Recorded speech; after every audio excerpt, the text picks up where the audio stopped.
Breaking Dawn by Stephanie Meyer. Chapter 4. Gesture. The wedding flowed into a reception party smoothly, proof of Alice's flawless planning. It was just twilight over the river. The ceremony had lasted exactly the right amount of time, allowing the sun to set behind the trees. The lights in the trees glimmered as Edward led me through the glass back doors, making the white flowers glow. There were another 10,000 flowers out here, serving as a fragrant, airy tent over the dance floor set upon the grass under two of the ancient cedars. Things slowed down, relaxed as the mellow August evening surrounded us. The little crowd spread out under the soft shine of the twinkle lights and were greeted again by the friends we just embraced. There was time to talk now, to laugh. "Congrats, guys," Seth Clearwater told us, ducking his head under the edge of the flower garland. His mother Sue was tight by his side, eyeing the guests with wary intensity. Her face was thin and fierce, an expression that was accented by her short, severe hairstyle. It was as short as her daughter Leah's. I wondered if she cut it the same way and show was solitary. Billy Black, on Seth's other side, was not as tense as Sue. When I looked at Jacob's father, I always felt like I was seeing two people rather than just one. There was the old man in the wheelchair with the lined face and the white smile that everyone else saw. Then there was the direct descendants of a line of long, powerful, magical chieftains, cloaked in the authority he had been born with. Though the magic had, in the absence of a catalyst, skipped his generation, Billy was still a part of the power and the legend. It flowed straight through him. It flowed to his son, the heir to the magic, who had turned his back on it. That left Sam Yulee to act as the chief of legends and magic now. Billy seemed oddly at ease considering the company and the event. His black eyes sparkled like he'd just gotten some good news. I was impressed by his composure. The wedding must have seemed a very bad thing, the worst thing that could happen to his best friend's daughter, in Billy's eyes. I knew it wasn't easy for him to restrain his feelings, considering the challenge this event foreshadowed to the ancient treaty between the Cullens and the Quillets, the treaty that prohibited Cullens from ever creating another vampire. The Wolves knew a breach was coming, but the Cullens had no idea how they would react. Before the alliance, it would have meant immediate attack, a war. But now that they knew each other better, would there be forgiveness instead? As if in response to that thought, Seth leaned towards Edward, arms extended. Edward returned the hug with his free arm. I saw Sue shudder delicately. "It's good to see things work out for you, man," Seth said. "I'm happy for you." "Thank you, Seth. That means a lot to me." Edward pulled away from Seth and looked at Sue and Billy. "Thank you as well, for letting Seth come, for supporting Bella today." "You're welcome," Billy said in his deep, gravelly voice, and I was surprised at the optimism in his tone. Perhaps a stronger truce was on the horizon. A bit of a line was forming, so Seth waved goodbye and wheeled Billy towards the food. Sue kept one hand on each of them. Angela and Ben were next to claim us, followed by Angela's parents, then Mike and Jessica, who were, to my surprise, holding hands. I had heard they were back together again. That was nice. Behind my human friends out were my new cousins-in-law of the gnarly vampire clan. I realised I was holding my breath as the vampire in front, Tanya, I assumed from the strawberry tint in her blonde curls, reached out to embrace Edward. Next to her, three other vampires with golden eyes stared at me with open curiosity. One woman had long, pale blonde hair, straight as corn silk. The other woman and the man beside her were both black-haired, with a hint of olive tone to their chalky complexions. They were all four so beautiful that it made my stomach hurt. Tanya was still holding Edward. "Ah, Edward," she said, "I've missed you." Edward chuckled and deftly manoeuvred out of the hug, placing his hands lightly on her shoulder and stepping back as if to get a better look at her. "It's been too long, Tanya. You look well." "So do you. Let me introduce you to my wife." It was the first time Edward had said that word since it was officially true.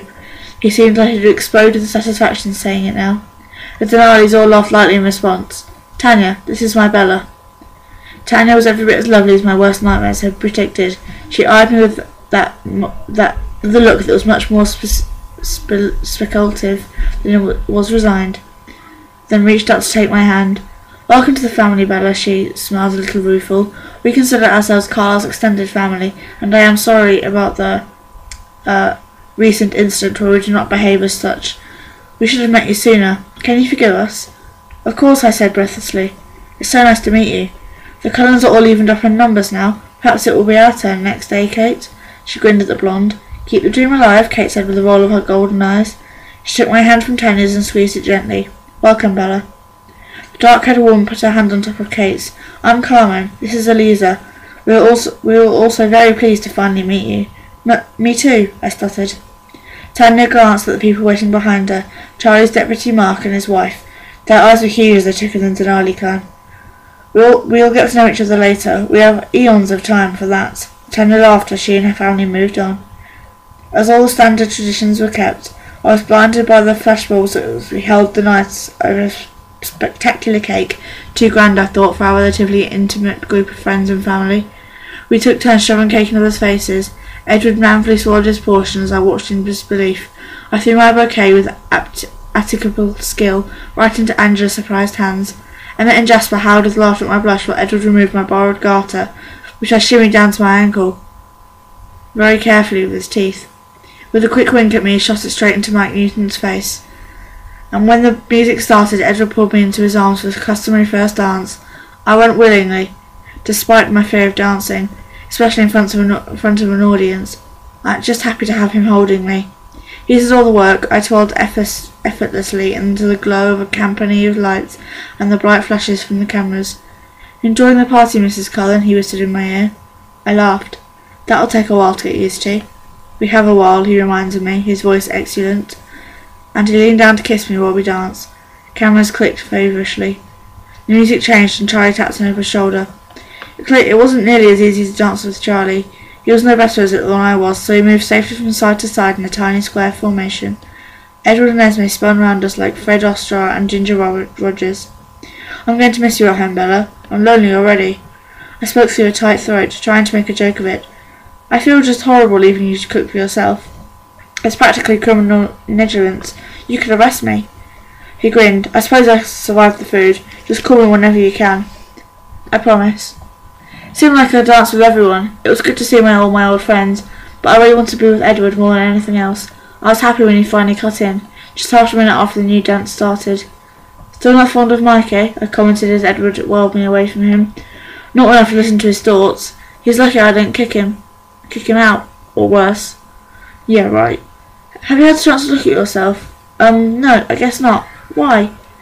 I suppose you don't realise how utterly heartbreakingly beautiful you are tonight. I'm not surprised Mike's having difficulty with improper thoughts about a married woman. I am disappointed that Alice didn't make sure you were forced to look in the mirror. You're very biased, you know.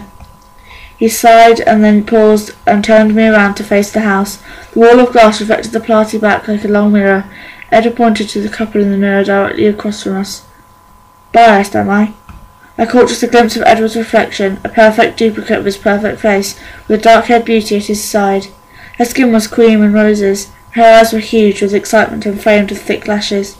The narrow sheath of shimmering white dress flared out subtly at the train, and like an inverted colour lily cut so skillfully that her body looked elegant and graceful, whilst it was motionless, at least.